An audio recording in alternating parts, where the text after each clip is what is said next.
우리가 함께 은혜 나눌 하나님 말씀은 에베소서 1장 3절 말씀 한 절만 보도록 하겠습니다.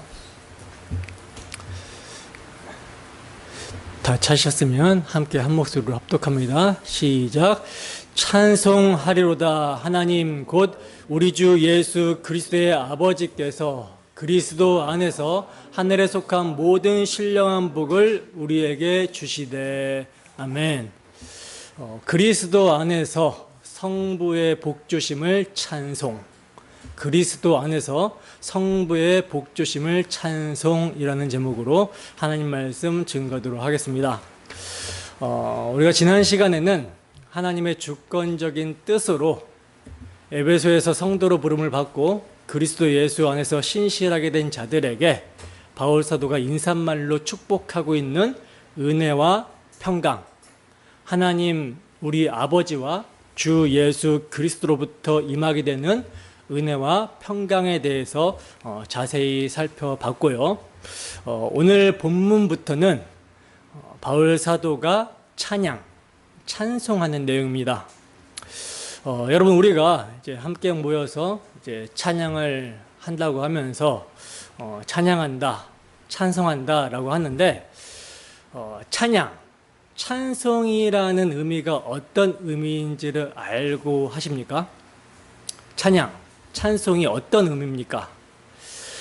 찬양과 찬송은 같은 의미인데 어떤 대상의 아름다움이나 훌륭함 또는 업적 등을 인정하고 기리며 칭찬하는 것을 말하는 거거든요. 그러면 우리가 지금 이렇게 모여서 하나님을 찬양한다, 하나님을 찬송한다 라고 할 때는 무엇이 전제가 되어야 되는 것입니까? 무엇이 전제가 되어야 되는 것이죠? 우리가 찬송하는 대상이신 하나님이 어떤 분이신지, 그분의 위대하심과 그분이 행하신 일, 그분의 영광이 무엇인지를 아는 것이 전제가 되어야 되는 것이죠. 왜냐하면 찬송은 하나님이 어떤 분이시며 그분이 우리에게 행하신 일이 무엇인지 하나님의 하나님 되심의 영광을 알게 된 자들에게서 나오는 감격과 감사, 사랑과 경외심의 표현이기 때문이라는 거예요. 다시 말해서 찬송은 하나님을 아는 지식이 자신과 관계되었다라는 것을 알게 된 자들에게서 나오는 반응입니다. 그래서 찬양할 수 있는 자들은 하나님과 그분이 행하신 일을 반드시 알고 있어야 되며 그것이 반드시 자기 자신과 관계가 되어야 찬양을 할 수 있는 거예요. 하나님을 아는 지식이 자신과 관계가 되어야 찬양이 터져 나오게 되는 것입니다. 그리고 찬양은 우리가 이렇게 모여서 찬양시로 노래하는 것뿐만 아니라 우리의 모든 삶에서 하나님의 하나님 되심을 인정하고 그분이 행하신 일, 복음의 은혜를 기리며 그분에 대한 감격과 감사와 사랑과 경외심을 표현하는 것으로 나타나게 되는 거예요. 그래서 그 표현이 우리가 흥얼거리는 찬양 노래가 될 수 있고 또 악기로 연주할 수 있고 또 춤을 출 수도 있고 찬양 기도가 될 수도 있으며 우리의 모든 삶의 영역에서 하나님을 즐거워하며 그분의 하나님 되심을 인정하고 기리는 태도로 나타나게 되는 것입니다. 때문에 성경이 말하는 하나님이 누구시며 그분이 행하신 일이 무엇인지 전혀 알지 못하고 또 그것이 자신과 관계가 없다면 이건 찬양할 수가 없겠죠. 교회가 모여서 찬송한다고 하지만 하나님을 아는 지식이 없고 그분이 자신과 관계하지 않는다면 이건 그저 곡조를 따라 노래하고 있는 것일 뿐 그것을 찬송이라고 할 수 없는 거예요. 찬송과 찬양의 내용이 자신과는 전혀 관계 없음에도 곡조, 멜로디가 좋다고 그저 감정이 격해져서 노래하는 사람들이 자신은 찬양했다라고 하지만 그것은 찬양이 아니라 말 그대로 노래를 한 것이 되는 것입니다. 그러므로 찬양은 하나님의 영광과 권능, 사랑과 은혜를 알고 그 하나님이 자신과 관계하게 됨으로 나오게 되는 하나님에 대한 감격과 감사와 경외심과 사랑의 마음의 표현이라는 거예요. 자, 그렇다면 여러분, 우리는 진정 하나님을 찬양하고 있습니까? 진정으로 하나님을 마음을 다하여 찬송하고 있습니까? 우리가 하나님을 찬양하는 이유는 뭐예요? 오직 하나님만이 우리의 찬양과 경배를 받으시기에 합당하신 분이라는 사실을 알기 때문이죠. 그러면 오직 우리의 찬양을 받기에 합당하신 하나님은 누구신가? 어떤 분이신가? 그분은 모든 피조세계를 창조하시며 흙에 불과한 우리를 하나님의 형상대로 지으신 창조주 하나님이시죠. 더 나아가 그분은 티끌에 불과한 자를 하나님의 형상으로 만들어 주셨음에도 불구하고 반역한 죄인들을 용서하시고 구원하시기 위해 친히 구속주가 되어주신 분이십니다. 여러분, 반역한 죄인인 우리에게 구원이 어떻게 주어졌습니까? 우리는 허물가제로 죽어 있었고 또 스스로 구원을 받을 수 없는 전적으로 타락했고 선에 대해서는 무능한 죄인의 상태였고요. 그래서 오직 무조건적인 하나님의 은혜로 구원해 주시지 않으면 안 되는 상태였기 때문에 재용서와 의롭다 하심, 즉 구원함을요, 하나님이 값없이 거저 주셨습니다. 그래서 우리는 구원함을요, 정말 값없이 거저 받게 된 거예요. 그러나 값없이 구원함을 은혜로 거저 받게 되었다라고 해서 그 우리가 받은 구원이 값이 없는 것이 아니죠. 하나님 편에서는 우리에게 구원을 주시기 위해 정말 엄청난 대가를 지불하셨다라는 거예요. 그 구원의 값어치가 어느 정도의 값어치입니까? 하나님의 아들, 성자 하나님의 피값입니다.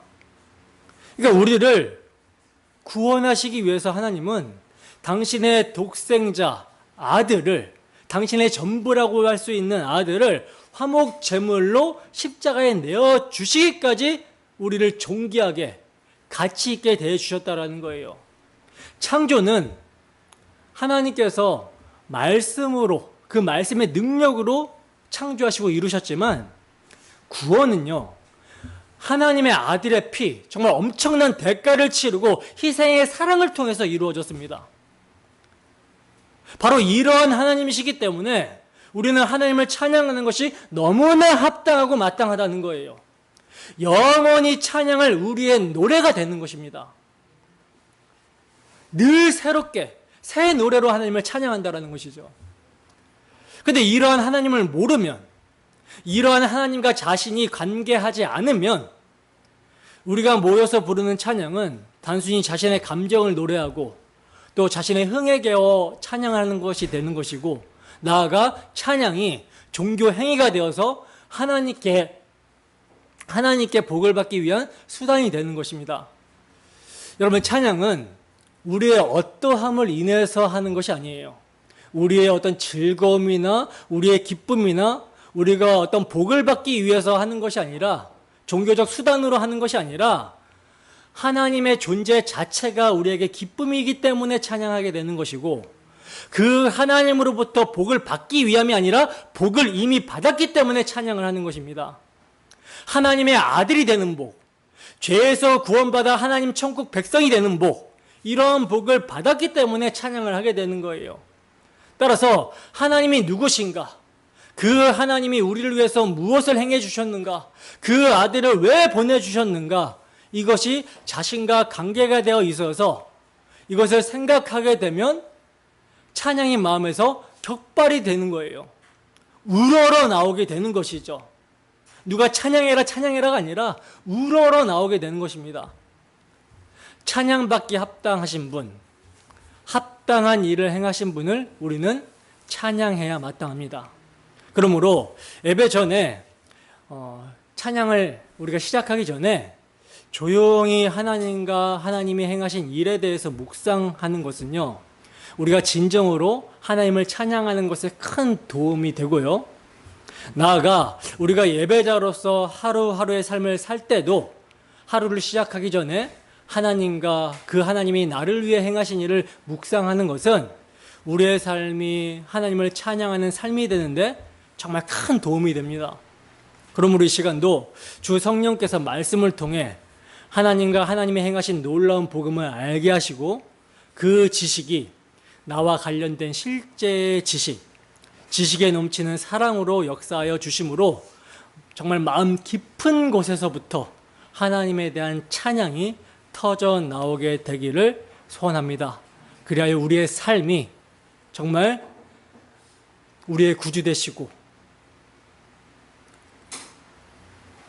우리의 찬양받기 합당하신 하나님을 찬양하는 삶이 되기를 주님의 이름으로 축원합니다. 오늘 본문 3절부터 14절까지가 바울 사도가 하나님을 찬송하는 내용인데요. 원문을 보면 3절에서 14절까지 한 문장으로 찬양을 기록하고 있어요. 한 문장입니다. 지금 우리가 보는 성경은 문장이 이렇게 나누어져 있잖아요. 근데 이게 원어로 보면 한 문장이에요. 그러니까 사도는 인사말을 마치자마자 마치 바람이 가득 들어있는 풍선 주둥이를 놓아버리면 급속하게 바람이 빠져나오듯이 찬송하려다라고 하면서 14절까지 숨도 쉬지 않고 한 단락으로 다 말해버리고 있다는 것이죠. 그러면 사도는 왜 이렇게 힘들게 긴 내용을 한 문장으로 연결을 해 놓았는가? 이것은 여기에 세 번의 찬양, 삼위 하나님을 각각 찬양하는 내용이 나오고 있는데 이 내용들이 서로 연결이 되어 있기 때문이에요. 그러니까 사도가 삼위 하나님의 일하심, 즉 하나님의 창조와 구원의 경륜을 생각하다 보니까 너무나 감격스러워서 성부 하나님을 찬양하고 그 다음에 성자 예수님을 찬양하고 그 다음에 성령 하나님을 찬양하게 되는 그런 내용으로 구성이 되어 있는 것입니다. 그래서 3절부터 6절까지는 성부 하나님에 대한 찬송이 나오고요. 그리고 7절부터 12절까지는 성자 하나님에 대한 찬송 내용이 나오고 있고, 그리고 13절부터 14절까지는 성령 하나님에 대한 찬송의 내용이 나오고 있는 거예요. 그러니까 이렇게 왜 찬양해야 되는가? 삼위 하나님의 행하신 각각의 내용들이 서로 밀접한 관계가 있기 때문에 떨어뜨려서 설명하기가 어려웠던 거라는 것이죠. 그리고 바울 사도가 이제 이 내용을 펜을 들고 쓰고 있지만, 편지를 지금 기록하고 있지만 그 마음은 이미 하나님 앞에 노래를 부르고 있는 거예요. 하나님의 행하신 일, 그분의 구원하심을 생각해 보니 찬양이 막 터져 나오는 것이죠. 그 찬양을 멈출 수가 없는 거예요. 그래서 이것을 그냥 한 번에 그냥 기록을 한 것입니다. 따라서 우리가 본문을 대할 때 이 바울 사도의 심정을 가지고 읽을 수가 있어야 되는 거예요. 그러므로 이 3절부터 14절까지가 이제 사도가 찬양을 하고 있는 내용인데, 이것을 우리가 한 번에 다 살펴보면 좋겠지만 단어 하나하나 너무나 중요한 개념들이 많이 나오기 때문에 이걸 나누어서 살펴보도록 하겠습니다. 오늘은 성부 하나님을 찬양하는 내용 3절에서 6절 말씀 중에 3절만 살펴보도록 하겠습니다. 본문 3절 다시 한번 함께 읽도록 합니다. 시작. 찬송하리로다. 하나님 곧 우리 주 예수 그리스도의 아버지께서 그리스도 안에서 하늘에 속한 모든 신령한 복을 우리에게 주시되. 아멘. 자, 보시면 바울 사도는 인사말을 마치자마자 은혜와 평강이 있기를 원한다라고 하는 인사말을 마치자마자 찬송하리로다 하나님을 하면서 본문을 시작을 하고 있어요. 하나님을 내가 찬송한다.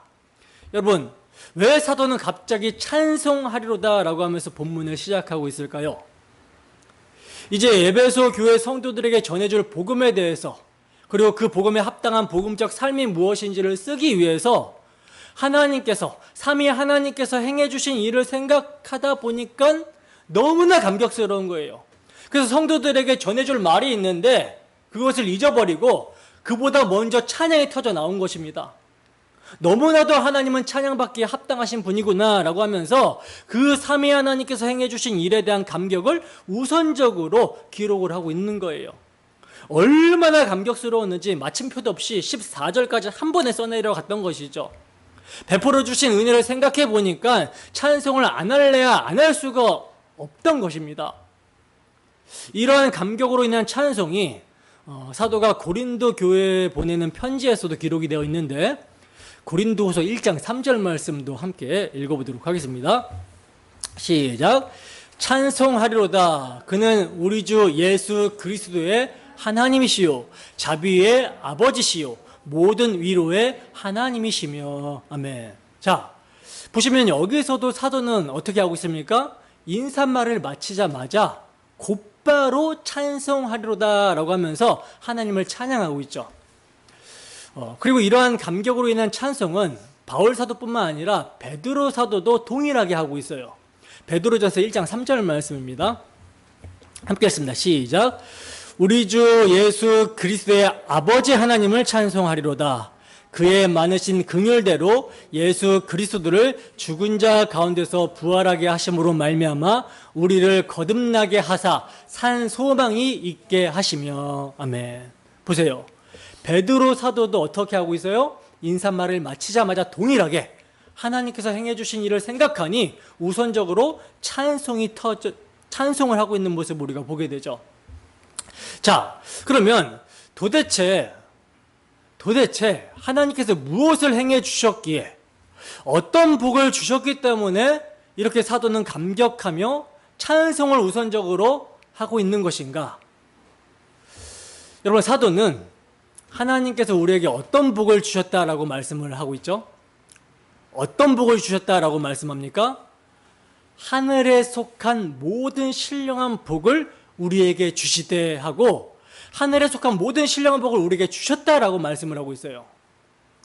모든 신령한 복이라는 것은 땅에 매여 있는 타락한 죄인들이 그들의 기준으로 생각하고 있는 복들, 썩어지고 유한한 가치 없는 복들, 세속적 복들 말고 이와는 대조적인 정말 하나님께서 기뻐하시는, 썩지 않고 변하지 않고 진동치 않는 영원한 하늘에 속한 모든 복을 말하는 거거든요. 그러니까 사도는 하나님께서 이 신령한 모든 복을, 하늘에 속한 이 신령한 모든 복을 우리에게 주신 것을 찬양하고 있는 거예요. 이것이 이제 14절까지 나오게 되는 여러 복들을 총칭하는 표현인데, 하나님이 하늘에 속한 모든 신령한 복을 우리에게 주셨다라는 것입니다. 사도가 하나님이 우리에게 주셨다고 하는 하늘에 속한 모든 신령한 복을 저는 한 8가지로 정리를 해봤는데요. 에베소서 전체적으로 보면 훨씬 더 많습니다. 성경 전체적으로 보면 더 많겠죠. 근데 이 8가지는 바울 사도가 14절까지 찬송하고 있는 내용 중에 하나님이 우리에게 주신 복이에요. 그러면 우리가 어떤 복을 받았는가? 사도는 어떤 복을 찬송하고 있는가? 첫 번째로 4절에 보면 창세전에 택하여 주신 복입니다. 창세전에 택하여 주신 복. 하나님이 티끌에 불과한, 흙에 불과한 그 흙들 중에 어떤 흙을 선택해서 아담을 창조하지 않으셨다면 아담은 그냥 생명이 없는 흙 그 자체로 있어야 되는 것이죠.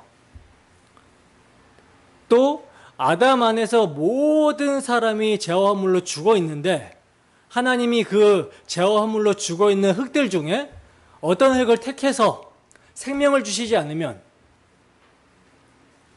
그 흙은 구원을 받을 수가 없어요. 재창조가 될 수 없어요. 그러니까 택해 주신 그 자체가 뭡니까? 복이라는 것입니다. 복. 그리고 4절에서 거룩하게 하시려고 라고 말씀하고 있죠. 거룩하게 하시려고. 그러니까 우리를 택하셔서 거룩하게 하시는 거, 거룩하게 하실 거, 이것이 복이라는 거예요. 이게 두 번째 복입니다. 그리고 세 번째는 5절을 보면 양자를 삼아 주신 복. 다시 말해 아들이 되게 하신 복이라는 거예요. 야, 티끌에 불과한 자들을 하나님께서 당신의 형상으로 창조하심도 모자라서 당신의 아들로 편집시켜 주시다는 것입니다. 양자 삼아 주셨다는 거예요. 복이죠. 그리고 네 번째는 죄를 사하여 주신 복. 7절에 나오죠. 죄 사함의 복입니다. 여러분, 이것이 왜 복입니까? 죄 사함을 받지 않고는 하나님께 나아갈 수가 없는데, 하나님과 화목할 수 없는데 죄를 사하여 주셨다라는 거예요. 이 죄 때문에 영원한 진노의 형벌을 받아야 될 자를 하나님께서 용서하여 주시고 죄를 사하여 주시고 용납하여 주셨다라는 거, 이게 정말 복이죠. 그리고 다섯 번째는 이제 9절과 10절에서 나오는데 하나님의 비밀의 경륜을 알게 해주신 복이에요. 하나님의 비밀의 경륜을 알게 해주신 복. 그러니까 하나님의 구속사가 어떻게 진행이 되어서 우리에게까지 이루어졌는가, 하나님의 신실하심, 이런 것들을 이제 알게 되는 복입니다. 그리고 여섯 번째는 11절에 나오는데 하나님의 기업이 되게 하신 복이죠. 하나님의 기업이 되게 하신 복. 우리가 하나님의 기업이 되게 하셨다는 거, 이거 정말 엄청난 사건입니다. 다시 말하면 하나님이 우리의 소유가 되었다라는 말과 같은 의미예요. 하나님이 우리의 소유가 되었다. 그럼 모든 것이 우리의 것이라는 거죠. 그리고 13절에 보면 일곱 번째 복으로 복음을 듣고 믿게 해주신 것을 말씀하고 있어요. 그러니까 복음을 듣게 된 것도 믿게 된 것도 복이라는 것입니다. 들은 바 복음의 말씀을 흘러 떠내려가게 하지 아니하시고 믿어서 구원에 이르게 하신 그 복을 말하고 있는 것이죠. 그리고 마지막 여덟 번째, 우리에게 이제 성령의 인을 쳐주셔서 하나님이란 기업이 우리에게 상실되지 않도록 보증해 주신 복이에요. 하나님께서 우리에게 맡겨주셨다면 우리의 마음은 언제나 조변석게 하잖아요. 죄인의 그 타락한 마음은 조변석게 하시는데 우리의 마음에 성령을 선물로 주셔서, 그리고 그 성령으로 인을 도장으로 꽉 찍듯이 인을 쳐주셔서 하나님의 기업이 우리에게 상실되지 않도록 보증해 주신 복입니다. 어때요, 여러분? 이러한 복이 정말 세상의 그 어떤 복과도 비교할 수 없는 우리의 최고의 가치가 되십니까? 아멘이십니까? 제가 분명히 말씀을 드리지만 이 복이 최고의 가치로 여겨지지 않는다면, 우리와 관계되는 정말 최고의 복으로 여겨지지 않는다면 그리스도인이라고 할 수가 없어요. 왜냐하면 세상에 속한 모든 것들은 육신의 정욕과 안목의 정욕과 이생의 자랑이며 거기에는 아버지의 사랑이 없다라고 성경은 분명하게 말씀하고 있기 때문입니다. 아버지의 사랑이 없다면 소망이 없는 것이죠. 왜? 아버지의 사랑이 어떻게 나타났어요?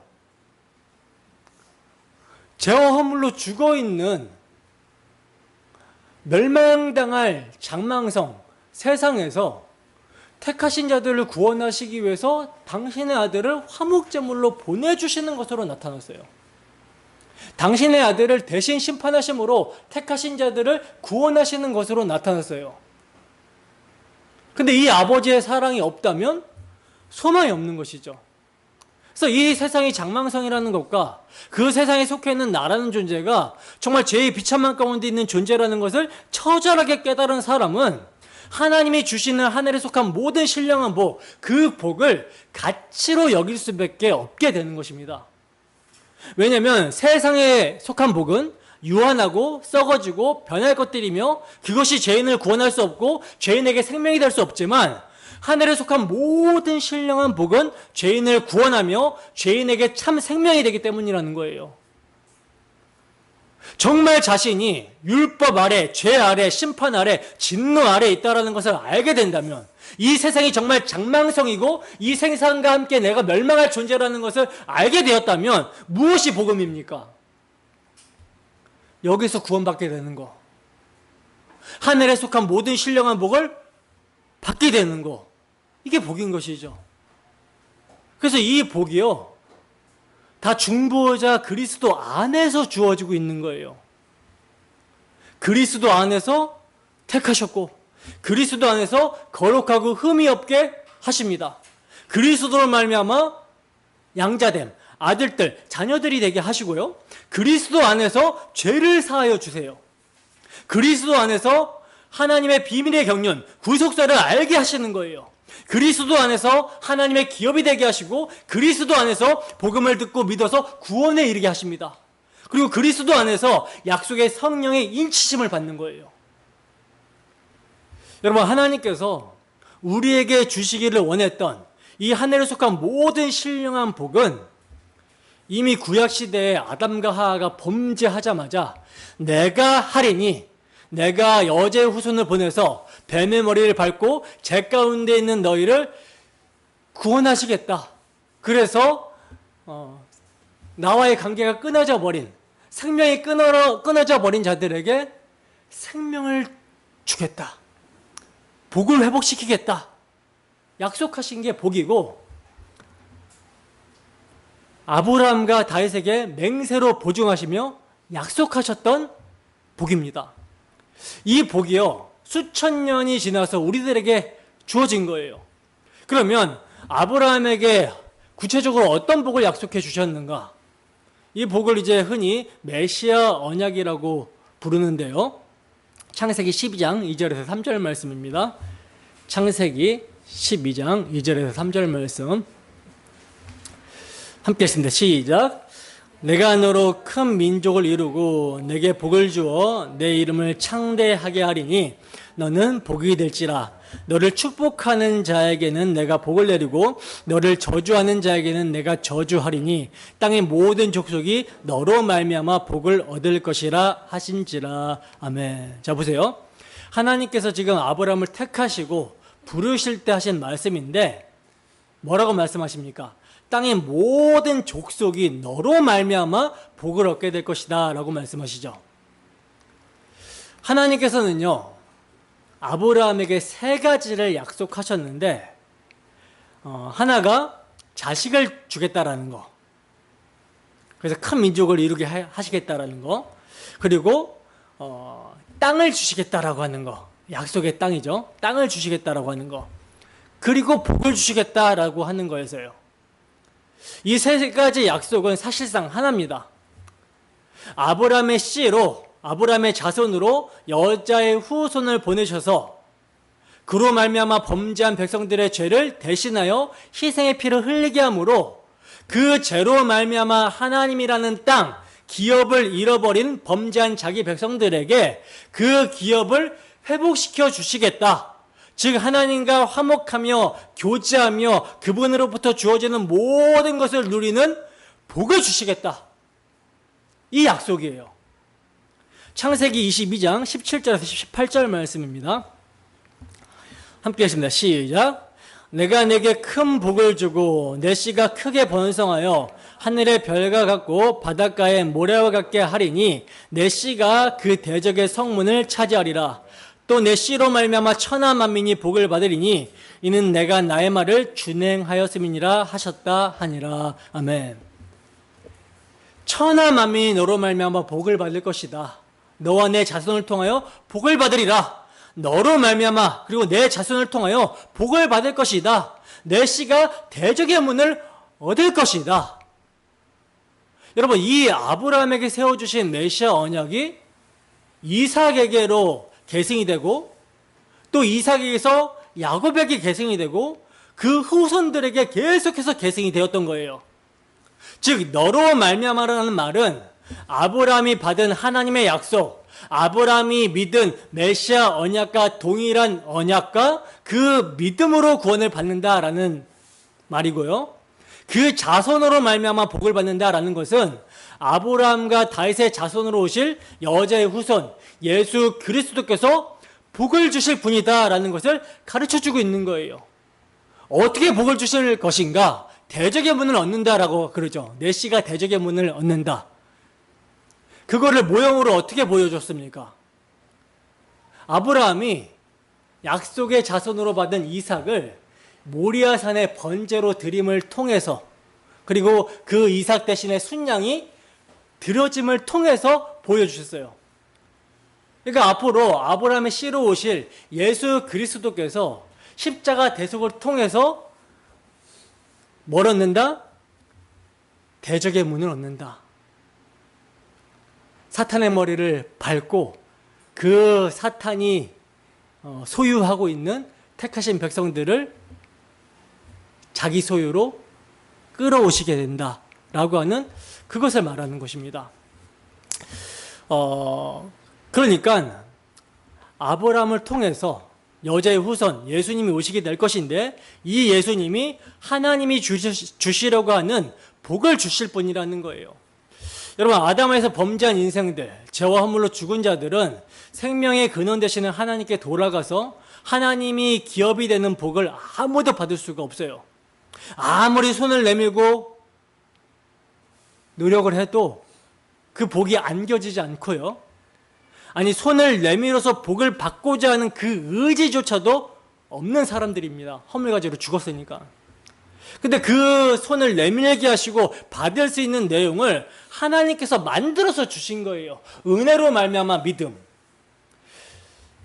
아브라함 언약, 그 메시아 언약에 담겨있는 복을 아브라함이 받은 복이라고 하는 것입니다. 근데 메시아 언약이라고 했으니 이 복은 메시아가 주시는 복이죠. 그러니까 아브라함이 받을 복은 메시아로부터 받을 복이고, 아브라함의 후손들, 단순히 민족 이스라엘 백성들만 받는 것이 아니라 아브라함과 같이 오실 메시아 예수 그리스도, 우리에게는 오신 메시아 예수 그리스도를 믿는 사람들이 다 아브라함의 자손이 되는 것이고, 그들이 아브라함이 받고 누리게 될 복을 함께 받게 된다는 거예요. 그러니까 아브라함은 좋겠다, 참 복을 받아서 좋겠다, 이런 말을 하게 되면 여러분들은 아브라함의 자손이 아니라는 말이 됩니다. 우리도 아브라함의 자손이고 아브라함과 동일한 복을 받은 자들이 된 거예요. 은혜로. 갈라디아서 3장 8절에서 9절 말씀입니다. 자, 함께 했습니다. 시작. 또 하나님이 이방을 믿음으로 말미암아 의로 정하실 것을 성경이 미리 알고 먼저 아브라함에게 복음을 전하되 모든 이방인이 너로 말미암아 복을 받으리라 하였느니라. 그러므로 믿음으로 말미암는 자는 믿음이 있는 아브라함과 함께 복을 받느니라. 아멘. 자, 보시다시피 하나님께서 이방인들을 믿음으로 말미암아 의로 정하실 것을 성경이 미리 알았다라고 그러죠. 하나님이 아브라함에게 메시아 언약을 세워주신 것을 복음을 전해주신 것으로 말씀을 하고 있어요. 이 복음을 믿음으로 모든 이방인이 아브라함과 함께 복을 받게 되는 것입니다. 그래서 하늘에 속한 이 신령한 모든 복은 갑작스럽게 주신 것이 아니라 수천 년 전에 아브라함에게 약속하셨던 그 복이 지금 우리에게 성취되어 적용되었다, 이렇게 말씀을 드릴 수가 있는 거예요. 그래서 메시아를 통해서 그분 안에 있는 복이 우리에게 수여된다라는 것을 골로새서에서는 바울 사도가 이렇게 말씀합니다. 골로새서 2장 2절에서 3절 말씀입니다. 함께 했습니다. 시작. 이는 그들로 마음의 위안을 받고 사랑 안에서 연합하여 확실한 이해의 모든 풍성함과 하나님의 비밀인 그리스도를 깨닫게 하려 함이니 그 안에는 지혜와 지식의 모든 보화가 감추어져 있느니라. 아멘. 자, 보시면 바울 사도는 뭐라고 지금 말씀하고 있습니까? 예수 그리스도 안에는 지혜와 지식의 모든 보화가 감춰져 있다. 감춰져 있다. 이렇게 말씀하고 있어요. 이렇게 예수 그리스도 안에는 모든 지혜와 지식의 보화가 감춰져 있는데, 바로 그분이, 그 예수 그리스도께서 우리에게 보여졌고 그분이 우리 가운데 찾아와 주셨습니다. 그래서 우리도 그 모든 부활을 발견하게 됐고 누리게 된 거라는 거예요. 이것은 여러분 그리스도인들만 누리는 복입니다. 그리스도 안에 감추어져 있기 때문에 그리스도를 주로 고백하지 않고 그리스도와 연합이 되지 않은 자들, 그분을 머리로 나는 몸으로 이렇게 연합이 되지 않은 사람들은요 절대로 경험할 수 없는 복이에요. 그래서 하나님이 주시려고 하는 이 하늘의 모든 신령한 복이라는 것은 그리스도인들만 누리는 복이라고 하는 것입니다. 이것을 이제 신학적으로는 특별 은총이라고 그래요. 특별 은총. 구원과 관련된 복이라는 것이죠. 그러면 불신자들은 아무 복을 누릴 수가 없는 것인가? 없지는 않고 누릴 수 있는 복이 있죠. 그들도 누릴 수 있는 복이 있죠.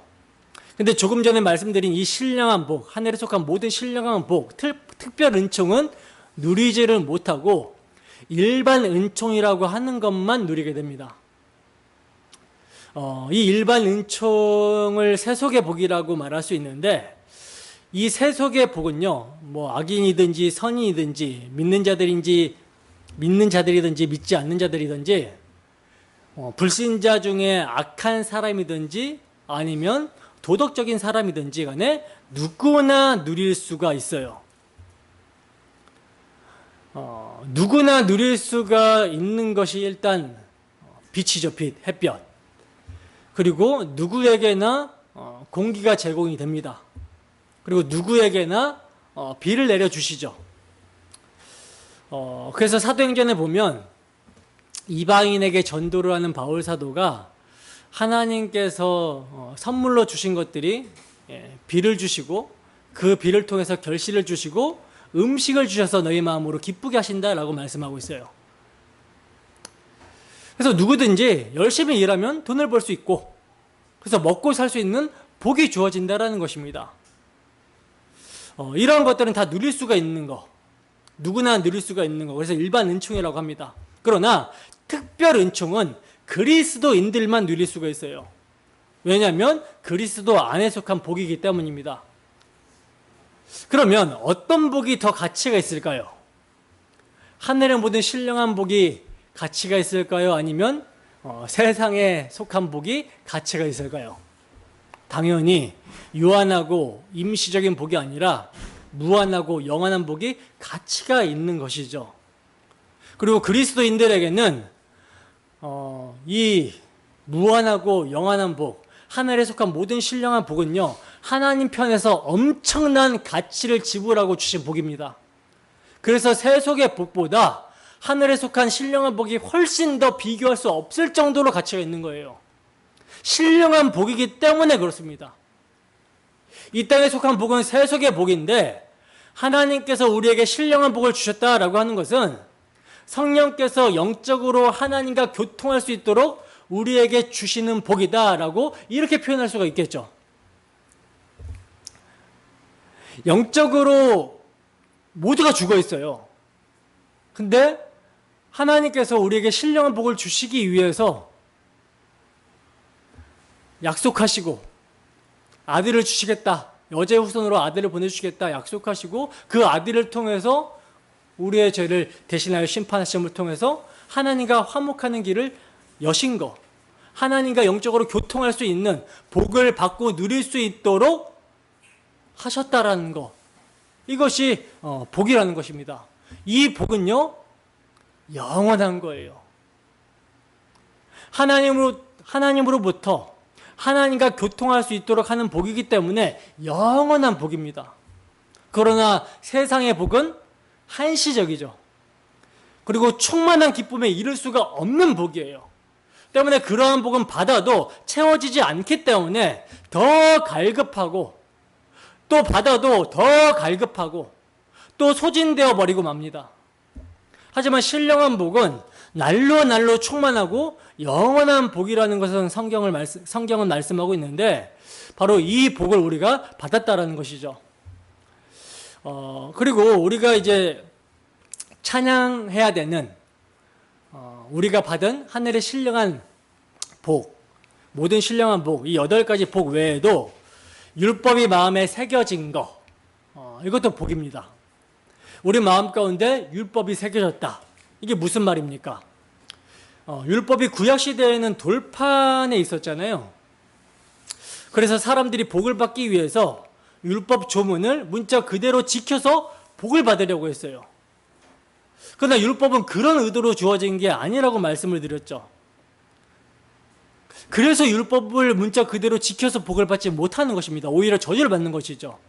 왜냐하면 율법 자체가 복이에요. 율법 자체가. 근데 이것을 행해서 복을 따로 받겠다. 이 율법이라는 것을 두고 율법은 그리스도를 가리키는 초등교사로 주어진 것인데 이 율법이라는 것을 두고 율법을 행해서 다른 복을 받겠다. 이 발상 자체가 아주 기괴한 발상이라는 거죠. 율법이 초등 교사로서 그리스도를 가리킨다라는 것은 그리스도를 믿음으로 하나님과 화목하게 하는 것을 가리키고 있는 것인데, 이 율법을 통해서 그리스도를 발견하고 그리스도를 믿는 것이 아니라, 그래서 그 그리스도를 믿음으로 하나님과 화목하는 삶을 영위해 나가는 것이 아니라, 그 복을 받는 것이 아니라, 이 율법을 내가 행위로 지켜서 하나님의 소유가 되보겠다, 하나님의 거룩한 제사장 나라가 되보겠다, 그래서 이 세상을 살아갈 때도 세상 나라들이 추구하는 것처럼 그런 복을 받아보겠다, 세속의 복을 받아보겠다 라고 하는 것 발상 자체가 아주 기괴한 발상이라는 것입니다. 율법은요, 하나님의 거룩함이고, 그리고 율법을 한 단어로 정의하면 사랑이에요. 사랑. 이 하나님의 사랑이 나의 마음에 쏙 들어오게 되면 이걸 복이라고 하는 것입니다. 이게 밖에 있으면 이 사랑을 요구하는데 사랑하지 못하면 죄의 삭은 사망이에요. 공의에 따라서. 그러나 이게 우리 안에 들어오게 되면, 십자가 사랑으로 우리 안에 들어오게 되면 이것을 복이라고 하는 것입니다. 그러니까 율법이 내 마음에 기록되었다, 하나님의 사랑이 우리에게 부음받게 하셨으니 이게 복이라는 것입니다. 그래서 하나님을 사랑하고 싶어지고, 왜냐하면 이제 두려움이 없으니까, 정죄함이 없으니까 예수님이 우리의 모든 죄를 해결해 주셨어요. 영원히 우리를 용납해 주셨어요. 그리스도 예수 안에 있는 자들에게는 결코 정죄함이 없습니다. 죄와 사망의 법이 생명의 성령의 법으로 해방되었어요. 그러니까 우리 마음에서 어떤 마음이 들어요? 이제 사랑하고 싶고, 사랑하게 되고, 또 이웃을 사랑하며 살게 된 것, 이것이 율법이 새겨진 복이라는 거예요. 율법을 십자가로 이루신 사랑이 새겨진 복이라는 것입니다. 율법의 마침과 완성이 되신 그리스도가 우리 안에 새겨진 복. 자, 그리고 이를 통해서 하나님을 인격적으로 알게 되는 것도 복이죠. 불신자들에게는요, 하나님이 살아계신다라고 해도 믿지를 못해요. 경험을 못 해봤으니까. 어제도 제가 사촌 동생을 만나서 예수 정말 똑바로 믿어야 된다, 예수님 믿어야 된다, 모든 사람은 죽고 그 이후에 심판이 있다, 그러니까 예수님 똑바로 믿어야 된다라고 해도 알아들어요? 못 알아들어요? 못 알아들어요. 하나님이라는 존재를 인정하는 그 자체가 없습니다. 하나님이 살아계시다라고 아무리 해도 믿지를 못하는 거예요. 경험이 안 되니까. 왜요? 죄와 허물로 죽어 있거든요. 하지만 기독교인들은 보이지도 않는 하나님의 말씀을 듣기 위해서 예배당에 나오고 언제나 하나님과 기도하며 교통하는 삶을 살아가죠. 아니, 보이지도 않고 오감으로 느낄 수도 없는데 왜 말씀을 듣고 기도를 합니까? 그들에게는 은혜로 말미암아 믿음이 주어져서 죄와 허물로 죽은 상태에서 살아났어요. 그 영이 살아났습니다. 그래서 하나님에 대한 감각이 생겼어요. 그래서 기록된 말씀을 들을 때 그 말씀이 살아있는 하나님의 말씀으로 듣는 자 가운데 역사하기 때문에 인격적으로 하나님이 경험이 되는 것이죠. 그래서 하나님을 인격적으로 알게 되어 교통하게 되는 것, 이것이 복이에요. 그리고 그 하나님과 교제하며 성령의 소욕을 따라 살면서 성령이 맺어내는 열매가 맺혀지게 되는 것, 이것도 복이죠. 또 성도 간의 교통함, 이것도 복입니다. 나만 그리스도의 보혈로 구원을 받은 것이 아니라 이 형제 자매도 그러한 가치로 구원을 받았다라는 것을 알고 그 하나님을 함께 찬양하고 교제하며 은혜를 나누는 것, 이것이 복이에요. 이게 굉장히 중요합니다. 성도의 교제가. 그래서 교회에 속하여 성도들과 온전한 교통에 있지 못한 사람들은요, 신령한 복을 온전히 누리지 못하는 상태에 있는 거예요. 참 어려운 상황인 것이죠. 그리고 부활 소망을 갖게 된 것, 이것도 복입니다. 부활 소망을 통해서 우리의 육신이 이제 몸의 구속을 통해서 그리스도의 몸과 같이 될 것, 이것도 복이죠. 그 외에도 너무나 많아요. 그냥 성경이 다 복음입니다. 복된 소식, 복음이에요. 근데 이 복을 누가 주신다고요? 누가 주셨다고요? 메시아 언약의 실체이신 우리 주 예수 그리스도 안에서 하나님이 주셨다는 거예요. 아버지가 주셨다라는 것입니다. 우리가 유념해야 되는 것은요, 사도는 이러한 복들이 모두 그리스도 안에서 베풀어 주신 것임을 반복해서 강조하고 있다는 점입니다.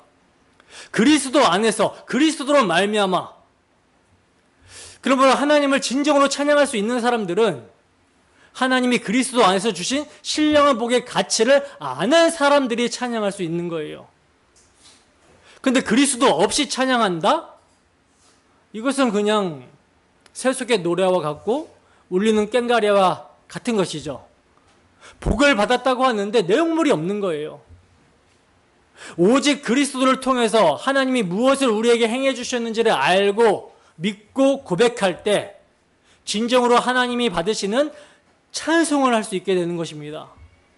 그러니까 하나님이 우리에게 주신 신령한 복의 핵심은 그리스도로 말미암아 그리스도 안에서 받게 되는 것이며, 그래서 사도는 그리스도 안에서 하나님의 하늘에 속한 모든 신령한 복을 우리에게 주셨다라고 하면서 찬양을 하고 있는 거예요.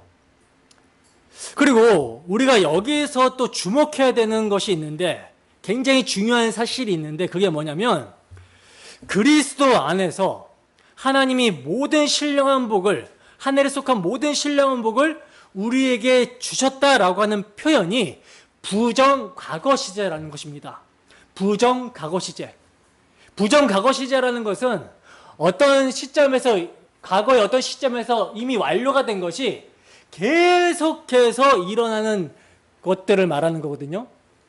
현재도 계속해서 일어나는 것을 말하는 거거든요. 그러니까 바울 사도는 우리 그리스도인들이 이미 그리스도 안에서 하늘에 속한 모든 신령한 복을 받았고, 이미 받았어요. 받았고 또 계속해서, 현재적으로도 계속해서 받으면서 살게 된다라는 것을 말씀하고 있는 것입니다. 이미와 아직이죠. 핵심은 그리스도 안에서라는 말이에요. 그리스도 안에서 이미 완성된, 완료된 복을 받았고 계속해서 그 받은 복을 누리며 받으며 살게 된다는 것이죠. 에베소서 1장 20절입니다. 에베소서 1장 20절 함께 했습니다. 시작. 그의 능력이 그리스도 안에서 역사하사 죽은 자들 가운데서 다시 살리시고 하늘에서 자기의 오른편에 앉히사. 에베소서 2장 6절 함께 했습니다. 시작. 또 함께 일으키사 그리스도 예수 안에서 함께 하늘에 앉히시니. 아멘. 보시면 여러분, 그리스도 예수 안에서 우리도 함께 앉혀 놓으셨다라고 말씀을 하고 있죠. 함께 일으켜서 함께 앉혀 놓으셨다라고 말씀하고 있어요. 이것도 여러분 완료형으로서 과거입니다. 우리가 이미 그리스도 예수 안에서 함께 하늘에 앉아 있다라는 것입니다.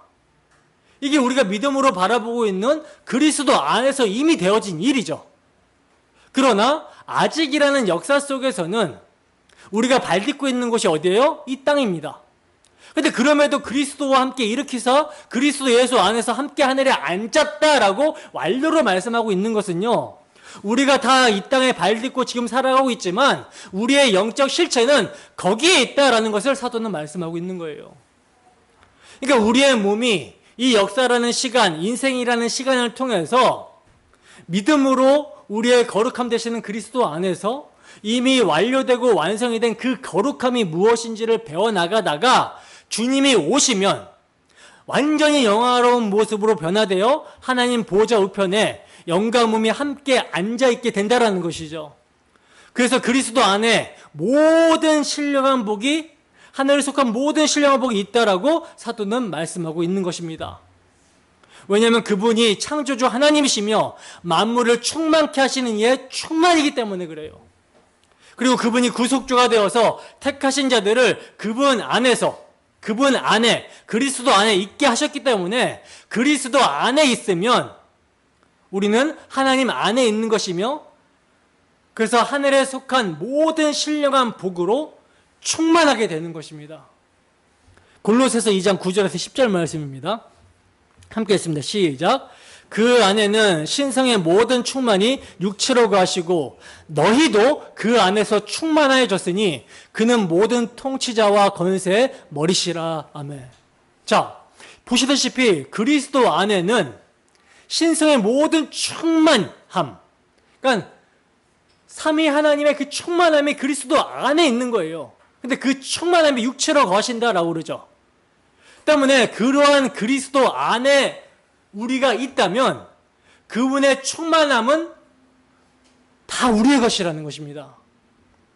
그분의 모든 것이 우리의 것이기 때문에 우리를 상속자다라고 하는 거예요. 여러분 2절에서는요 사도가 하나님을 우리 아버지라고 불렀는데 오늘 본문 3절에서는 우리 주 예수 그리스도의 아버지라고 부르고 있죠. 이게 무슨 의미겠습니까? 우리 주 예수 그리스도로 말미암아 그분의 십자가 대속의 피로 우리가 그분 안에서 하나님을 아버지로 부를 수 있는 아들이 되게 하셨다라는 것이죠.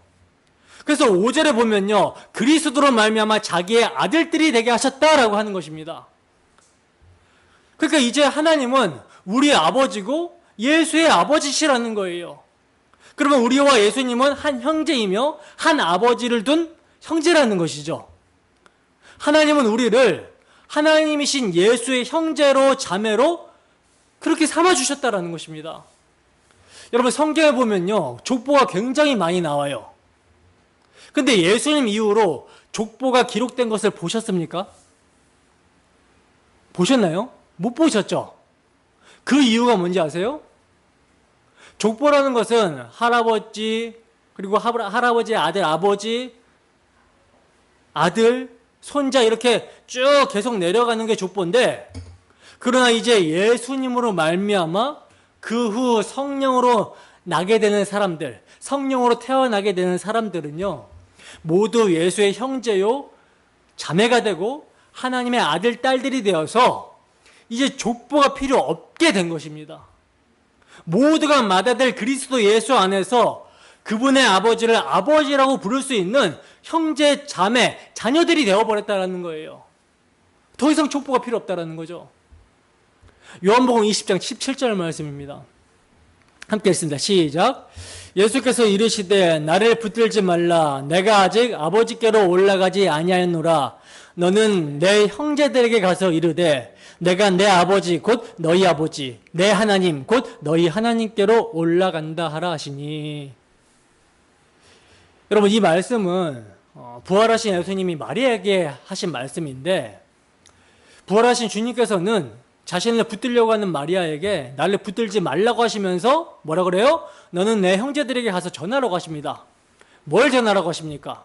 내가 내 아버지 곧 너희 아버지 내 하나님 곧 너희 하나님께로 올라간다 라고 이것을 전하라고 말씀하고 있어요.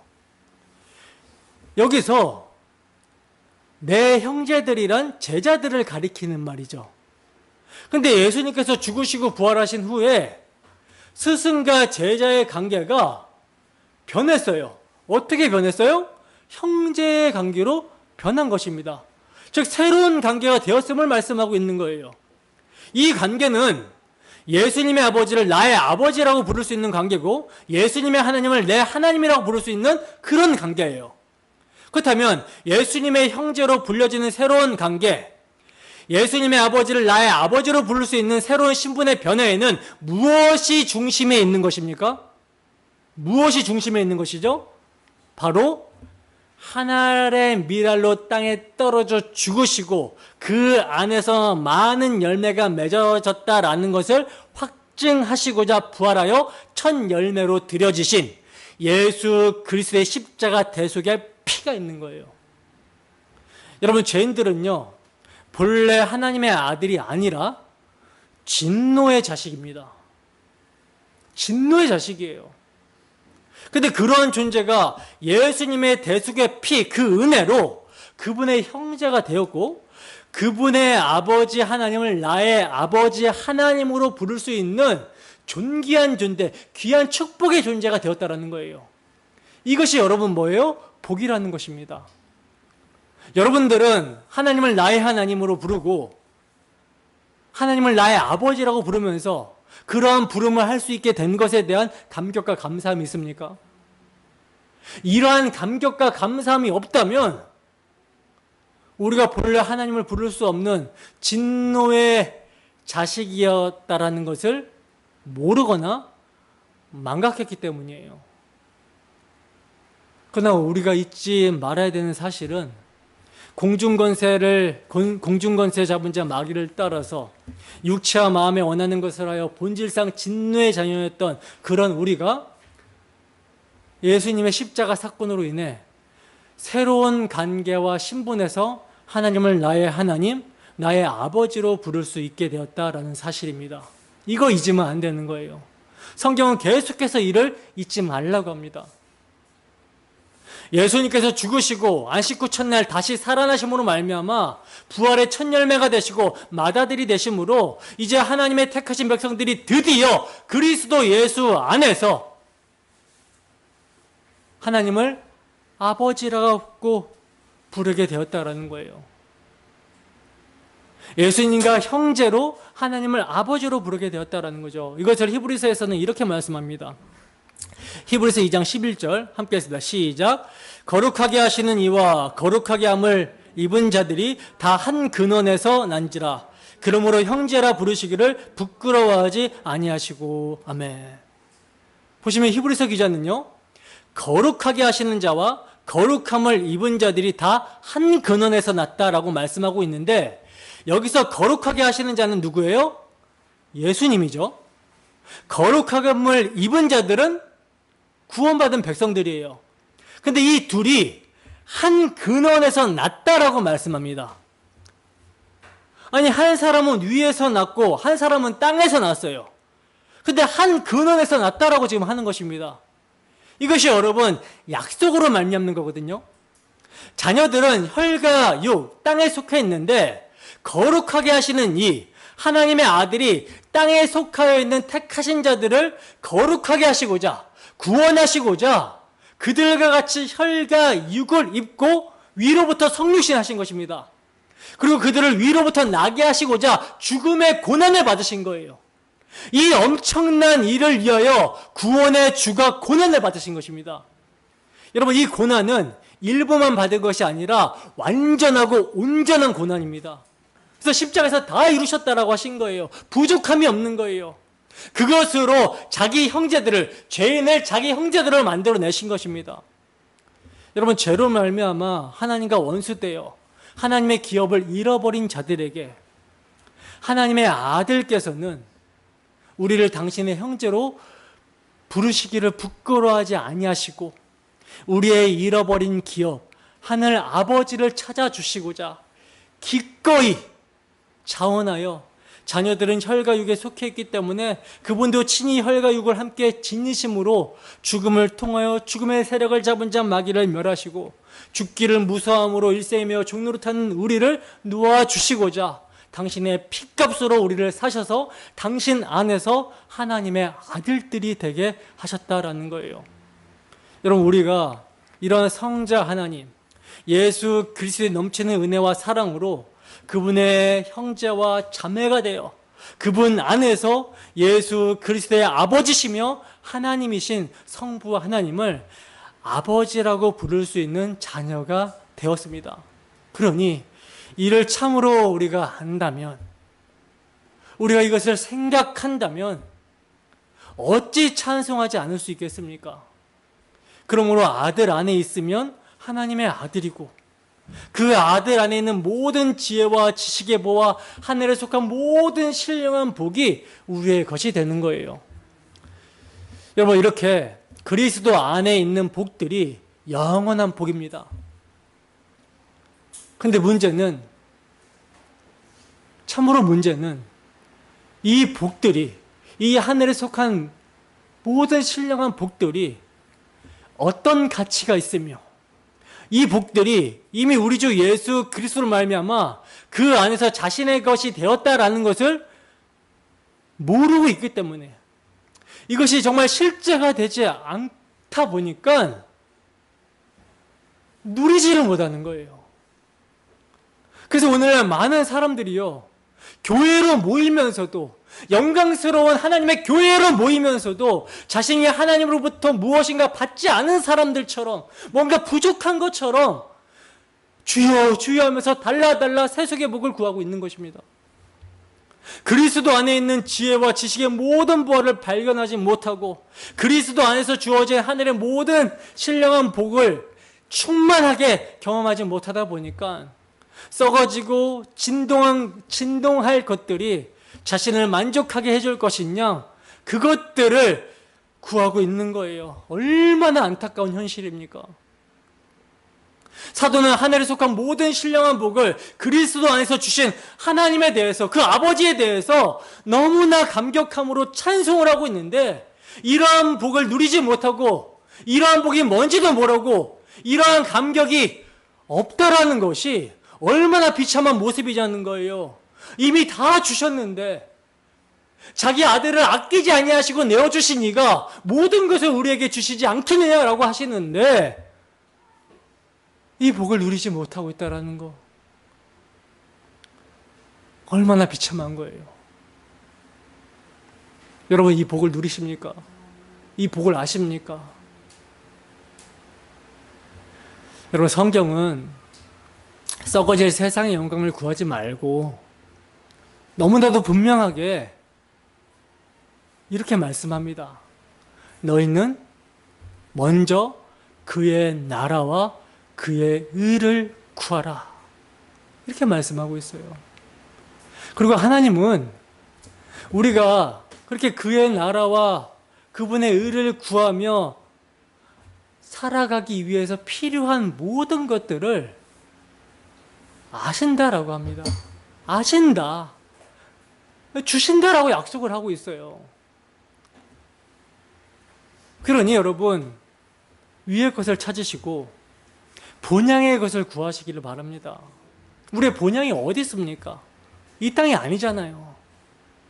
이 땅에 우리가 발 딛고 살지만 우리의 시민권은 하늘에 있다라고 사도는 말씀합니다.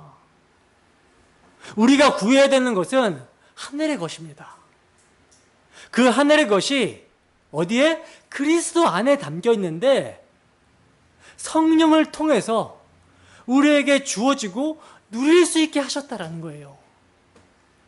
우리가 그리스도 예수 안에서 이미 주어진 하늘에 속한 모든 신령한 복을 구할 때 이 복을 누릴 수 있는 것이며, 이 신령한 복을 주신 우리 주 예수 그리스도의 아버지 하나님을요, 바울 사도가 찬송함 같이 그렇게 정말 감격 가운데 찬송할 수 있게 되는 것입니다.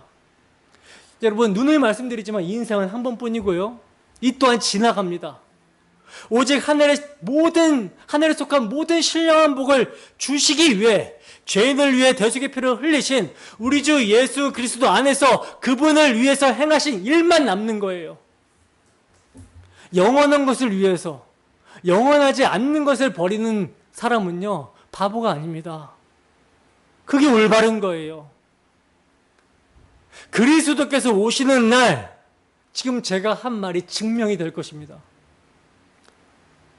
그때까지 우리 대적 마귀 사탄은 하나님이 주신 하늘의 모든 신령한 복은 복이 아니라고, 그것은 불필요한 것이라고, 지금 당장 눈에 보이는 빵이 중요하다고, 내 배를 위해서 살라고 유혹할 거예요.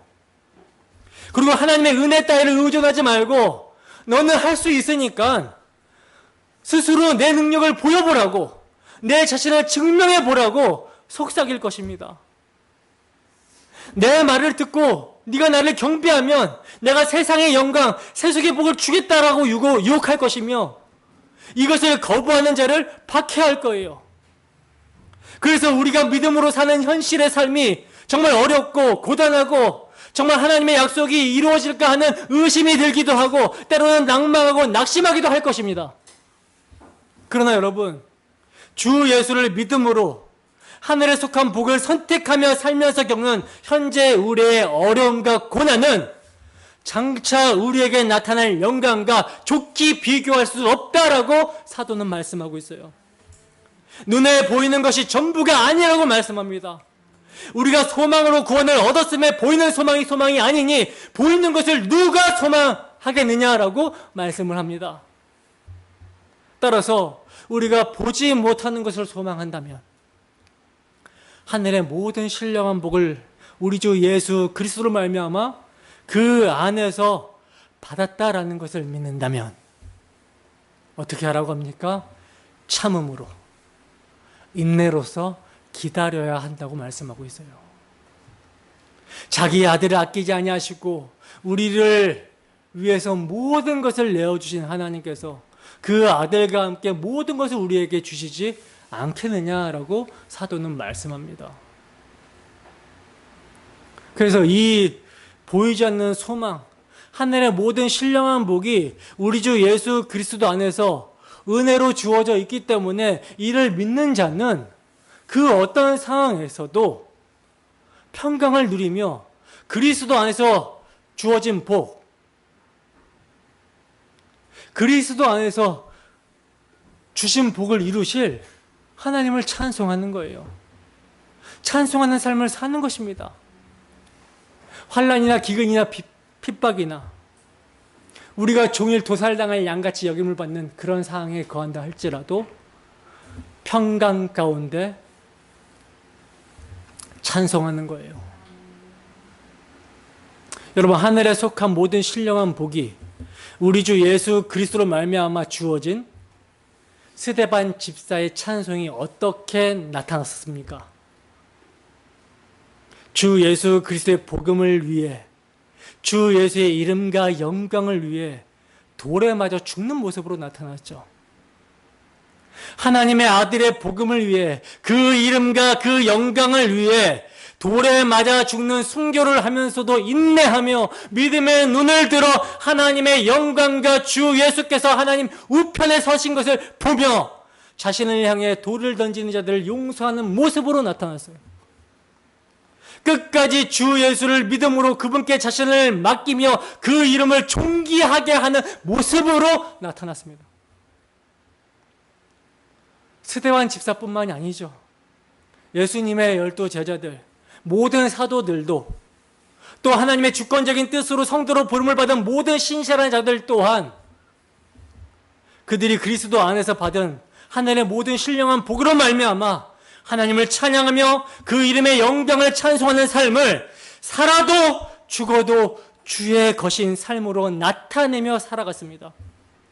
그들이 그리스도 예수 안에 있는 부활을 알았기 때문에, 그들이 의탁하는 분이 누구신지를 알았기 때문에 어떤 상황 속에서도 보이지 않는 하나님의 약속에 소망을 두며 그리스도 안에서 하늘에 속한 모든 신령한 복을 주신 분을 찬송하며 살았던 거예요. 우리에게 이러한 찬송의 삶이 있기를 소원합니다. 충분히 가치가 있습니다. 충분히 우리의 모든 것을 버릴 만큼 가치가 있습니다. 우리 주 예수 그리스도 안에서 하나님께서 주신 하늘에 속한 모든 신령한 복이 무엇인지 아셨습니까? 그렇다면 한 주도 성령의 인도하심 가운데 우리 주 예수 그리스도 안에서 하늘에 속한 모든 신령한 복을 우리에게 주신 우리 주 예수 그리스도의 아버지 하나님을 감격 가운데 찬송하며 찬양하는 삶이 되기를 주님의 이름으로 축원합니다. 기도하겠습니다.